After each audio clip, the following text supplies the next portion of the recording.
Hello नमस्कार, स्वागत है आप सभी का मेरे यूट्यूब चैनल कोयल टैलेंट हब पर। आज हम मैथ्स का टॉपिक होता है बोर्डमास नियम, इसके बारे में समझेंगे। पहले हम देखते हैं ये बोर्डमास नियम होता क्या है। इस नियम का मतलब होता है कि बी यानी कि ब्रैकेट, ओ यानी कि ऑफ जिसका मतलब होता है का या की, डी का मतलब होता है डिवीज़न यानी कि भाग, एम का मतलब होता है मल्टीप्लिकेशन यानी कि गुणा, ए का मतलब होता है एडिशन यानी कि जोड़, और एस का अर्थ होता है सब्सट्रैक्ट यानी कि घटाओ।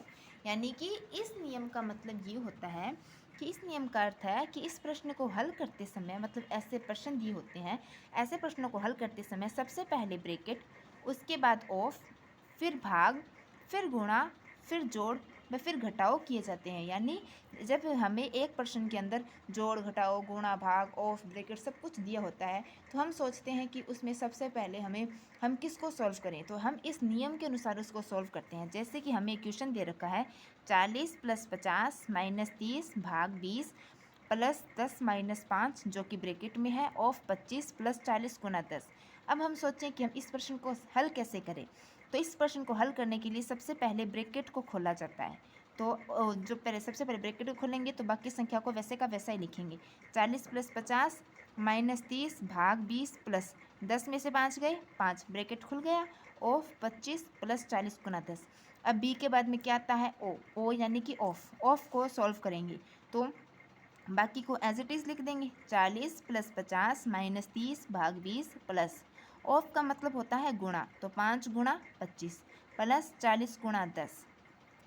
अब आप देखिए ओ के बाद में होता है डी यानी कि डिवीज़न यानी कि भाग। तो 40 + 50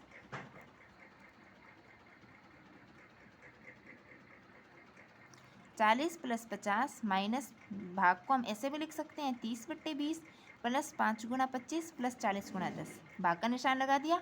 अब डी के बाद में हम करते हैं एम यानी कि मल्टीप्लिकेशन यानी कि गुणा। तो 40 + 50 - 30/20 प्लस 25 5 125 प्लस 40 था 400। एम के बाद में होता है ऐड, ए यानी कि ऐड यानी कि जोड़। 40 + 50 90 और 400 और 125 हो जाएंगे 525, 525 और 90 हो जाएंगे 615। 615 में से 30/20 को घटाएंगे तब इसका इन दोनों 20 और 1 का एलसीएम 20 आ जाएगा। 20 में 1 का भाग लगाएंगे तो 20, और फिर जो यहाँ पे जो संख्या आती है उसको ऊपर वाले से गुणा करते हैं। 20 को 615 से गुणा किया 12300, माइनस 20 का 20 में भाग लगाया 1 और 1 को 30 से गुणा किया 30। अब इन दोनों को हम घटाएंगे तो 12270/20 आएगा। 1 0 से 1 0 कट गई, तो 1227 में जब हम 2 का भाग लगाएंगे तो 613.5 आएगा। तो बताइए आपको बोर्डमास नियम समझ में आया? अगर बोर्डमास नियम समझ में आया हो तो वीडियो को लाइक, शेयर एंड सब्सक्राइब ज़रूर करें, और वीडियो में अंत तक बने रहने के लिए थैंक यू। अगर आप मैंने ये लास्ट में ऐसी इक्वेशन किया है, इसको सॉल्व किया, अगर आपको ये सॉल्व करना भी सीखना है तो मैं आगे वाली वीडियो में इसको कैसे सॉल्व किया जाता है, इस भिन्न को ये आपको सिखाऊंगी। वीडियो में लास्ट तक बनने के लिए थैंक यू।